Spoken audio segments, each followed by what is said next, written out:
This is Paul Guyet for Stop Motion Dickery. Day 4 of New York Comic Con 2014. There is no fluid left in my body, and I am about to interview Adventure Time. So I'm here with Jessica and Kent of Adventure Time, and I'm so stoked because this show is so deceptively simple, and there's so much dark history and backstory. Was that the sort of original idea? I know you've taken over recently for Pendleton Ward. Adam Muto has. Okay. Adam has, yeah. Okay. So when it started, was it just, this is kind of this cute little thing, or was it, here's the backstory?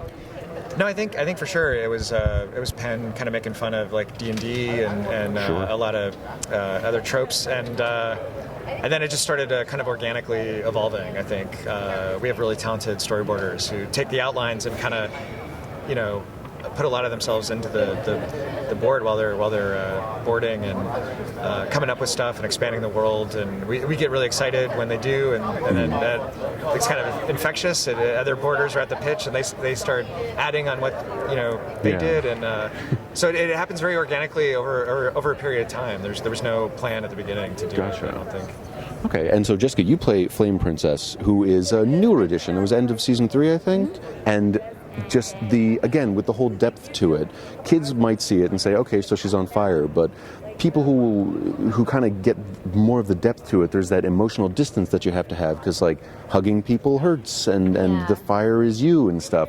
So when you came on, was it just you're a talking fire, or did you have all the background?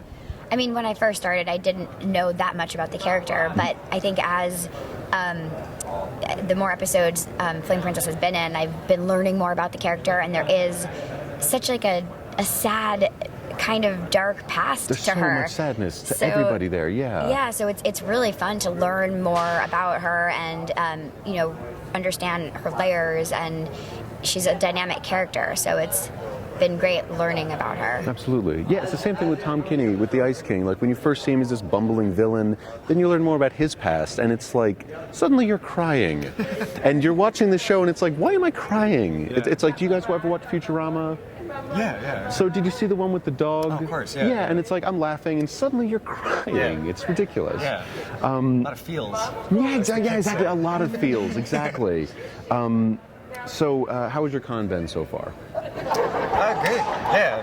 I used to live in New York, so Okay. I got to see my so dad. you're used to the crowds of bizarre people. A little bit. I don't know. It's changed a lot. I lived here like 20 years ago, but my dad. I had dinner with my dad, and my brother's here with his kids, and they're dressed up as Finn and Ramona Flowers. I've seen so many fins. Yeah, a lot of. A lot of so how does that feel when you're walking around and you see fins? And I think I've seen some Flame Princesses. Yeah, I saw a couple. So It's a great feeling to see. Yeah. It's fun. You feel good. I like to photobomb Flame Princess pictures. Who's this chick? I'm like, it's so much fun to do that. And no one recognizes you as Flame Princess. They just see. Some people do, but Okay. for the most part, that's what's fun about being a voice actor is you're anonymous. Yeah. So Excellent. it's fun to do. All right, well, guys, thank you so much. I'm so much looking forward to seeing where the show goes from here. You guys are awesome. Keep doing amazing stuff. Thanks, man. Thank you. Good interview to end with. Thank you, yeah. This guy's the best. Come on, grab your friends. Go to many distant lands.